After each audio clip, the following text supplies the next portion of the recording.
ഇന്ന് ഞാനൊരു സ്നാക്കാണ് തയ്യാറാക്കുന്നത്. നേന്ത്രപ്പഴവും മുട്ടയും വെച്ചിട്ടാണ് ഈ ഒരു സ്നാക്ക് തയ്യാറാക്കുന്നത്.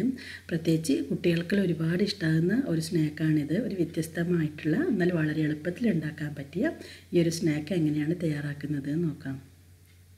ഞാനിവിടെ 2 നേന്ത്രപ്പഴം എടുത്തിട്ടുണ്ട്. നേന്ത്രപ്പഴം എടുക്കുന്ന സമയത്ത് നല്ല പഴുത്ത നേന്ത്രപ്പഴം എടുക്കാം.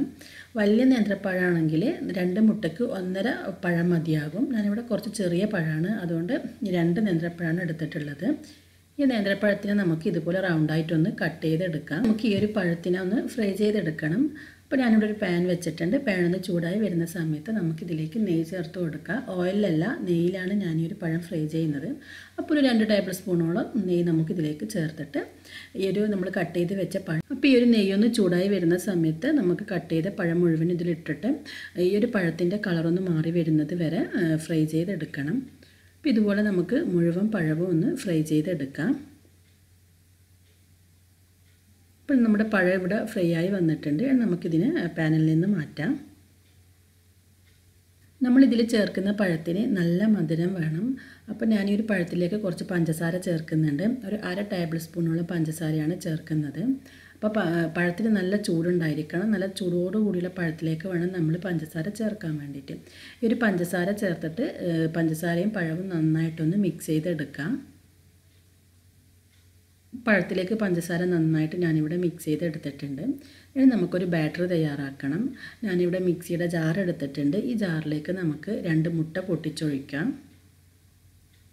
നമുക്ക് ഈ ഒരു മുട്ടയിലേക്ക് ആവശ്യത്തിന് പഞ്ചസാര ചേർക്കാം. ഈ ഒരു സ്നാക്ക് നല്ല മധുരമുള്ള ഒരു സ്നാക്കാണ്, അതുകൊണ്ട് തന്നെ കുറച്ചധികം പഞ്ചസാര ചേർക്കണം. ഞാനിവിടെ 5 ടേബിൾ സ്പൂൺ പഞ്ചസാരയാണ് ചേർക്കുന്നത്, അതായത് 1/2 കപ്പിലും കുറച്ച് കുറവ്. അപ്പോൾ ഞാനിവിടെ 5 ടേബിൾ സ്പൂൺ പഞ്ചസാര ചേർത്തിട്ടുണ്ട്. ഇനി നമുക്കിതിലേക്ക് ചേർക്കേണ്ടത് പാലാണ്. ഞാനിവിടെ 1/2 കപ്പ് പാലാണ് എടുത്തിട്ടുള്ളത്. ഈ പാല് ചേർത്ത് കൊടുക്കാം. ഇതിലേക്ക് ചേർക്കുന്നത് മൈദയാണ്, 1/4 കപ്പ് മൈദ. ആവശ്യത്തിന് ഉപ്പും കൂടി ചേർത്തിട്ട് നമുക്ക് ഈ ഒരു മിക്സ് നന്നായിട്ടൊന്ന് അടിച്ചെടുക്കണം. ഒരു നുള്ളു ഉപ്പ് മതി. ഇനി നമുക്കിത് നന്നായി അടിച്ചെടുക്കാം. അപ്പോൾ നമ്മുടെ ബാറ്റർ ഇവിടെ റെഡി ആയിട്ടുണ്ട്. ഇത് നമുക്കൊരു ബൗളിലേക്ക് ഒഴിച്ചു കൊടുക്കാം. ഈ ഒരു ബാറ്റർ നമ്മൾ ദോശമാവിൻ്റെ ബാറ്ററിനേക്കാൾ നല്ല ലൂസായിട്ടുള്ളൊരു ബാറ്ററാണ്. കണ്ടില്ലേ, നല്ല ലൂസ് ബാറ്ററാണ്. ഇനി നമുക്ക് ഈ ഒരു സ്നാക്ക് എങ്ങനെയാണ് തയ്യാറാക്കുന്നത് നോക്കാം. ഇത് ഞാൻ ആവിയിൽ വേവിച്ചെടുക്കുകയാണ് ചെയ്യുന്നത്. അപ്പോൾ ഞാനിവിടെ ഒരു ഇഡ്ഡലിത്തട്ട് എടുത്തിട്ടുണ്ട്. നമുക്ക് ആദ്യം അടിഭാഗത്ത് നന്നായിട്ട് വെള്ളം ഒഴിച്ചു കൊടുക്കാം. ഇനി നമുക്കിതിൻ്റെ മുകളിലേക്ക് തട്ട് വെച്ച് കൊടുക്കാം. അപ്പോൾ ഈ ഒരു തട്ടിലേക്ക് നന്നായി നെയ്യ് തടവി കൊടുക്കണം. ഈ ഒരു സ്നാക്ക് പെട്ടെന്ന് അടർന്ന് വരാൻ വേണ്ടിയിട്ടാണ് നമ്മളിങ്ങനെ നെയ്യ് തടവി കൊടുക്കുന്നത്. അപ്പോൾ നെയ്യ് തടവിയതിന് ശേഷം ഫ്ലെയിം ഓൺ ആക്കാം. വെള്ളം നന്നായി തിളച്ച് വരുന്ന സമയത്ത് വേണം നമ്മൾ തയ്യാറാക്കി വെച്ച ബാറ്റർ ഇതിലേക്ക് ഒഴിച്ചു കൊടുക്കാൻ വേണ്ടിയിട്ട്. ഇപ്പോൾ ഞാൻ ഫ്ലെയിം ഓൺ ആക്കിയിട്ട് വെള്ളം തിളച്ച് വരുന്നുണ്ട്. ഇനി നമുക്ക് നേരത്തെ തയ്യാറാക്കി വെച്ച ബാറ്റർ ഇതിലേക്ക് ഒഴിച്ചു കൊടുക്കുക. ബാറ്റർ ഒഴിക്കുന്ന സമയത്ത് ഒരു കാര്യം പ്രത്യേകം ശ്രദ്ധിക്കുക, ഒരു 1/4 ഭാഗത്തോളം മാത്രം ബാറ്റർ ഒഴിച്ചാൽ മതി.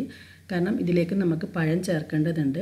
അപ്പോൾ അതുകൊണ്ട് ഒരു 1/4 ഭാഗമായിട്ട് ബാറ്റർ ഒഴിക്കുക. അതിനുശേഷം നമ്മൾ നേരത്തെ ഫ്രൈ ചെയ്ത് വെച്ച പഴം ഇതിലേക്ക് ഇട്ട് കൊടുക്കുക.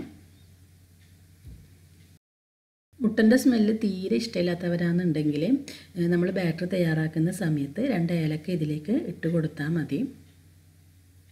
അപ്പോൾ ഞാനിവിടെ മാവ് ഒഴിച്ചിട്ടുണ്ട്. നമുക്കിതിൻ്റെ മുകളിലേക്ക് നമ്മൾ ഫ്രൈ ചെയ്ത് വെച്ച പഴം ചേർത്ത് കൊടുക്കുക. പഴത്തിൻ്റെ അളവ് നിങ്ങളുടെ ഇഷ്ടാനുസരണം നിങ്ങൾക്ക് കുറയ്ക്കുകയോ കൂട്ടുകയോ ചെയ്യാം. അപ്പോൾ ഞാനിവിടെ ഒരു 3 പീസോളം പഴം മാത്രമേ ചേർക്കുന്നുള്ളൂ. നിങ്ങൾക്ക് വേണമെങ്കിൽ ഇതിൽ കൂടുതൽ പഴം ചേർത്ത് കൊടുക്കാം. അപ്പോൾ ഞാനിങ്ങനെ 2 തട്ടിലും ഇതുപോലെ മാവ് ഒഴിച്ച് പഴം ഇട്ടിട്ട് വേവിച്ചെടുക്കുകയാണ് ചെയ്യുന്നത്. അപ്പോൾ നമുക്കിതിന് ഒരു മീഡിയം ഫ്ലെയിമിൽ വെച്ചിട്ട് ഒരു 10 മുതൽ 15 മിനിറ്റ് വരെ വേവിച്ചെടുക്കണം.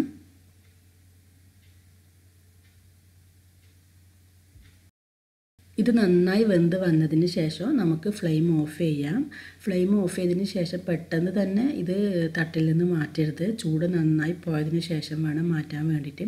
അങ്ങനെയാകുമ്പോൾ നമുക്ക് എളുപ്പത്തിൽ മാറ്റാൻ പറ്റും. ചൂടോടുകൂടി മാറ്റുന്ന സമയത്ത് ഇത് മുറിഞ്ഞു പോകാനുള്ള ചാൻസ് ഉണ്ട്. അപ്പോൾ അത് പ്രത്യേകം ശ്രദ്ധിക്കാം. അപ്പോൾ നിങ്ങളെല്ലാവരും ഇത് ട്രൈ ചെയ്ത് നോക്കുക. കുട്ടികൾക്ക് തീർച്ചയായും ഇഷ്ടമാകും. നല്ലൊരു മധുരമുള്ള നല്ലൊരു സ്നാക്കാണിത്. അപ്പോൾ എല്ലാവരും ട്രൈ ചെയ്ത് നോക്കിയിട്ട് ഇതിൻ്റെ ഫീഡ്ബാക്ക് അറിയിക്കാം.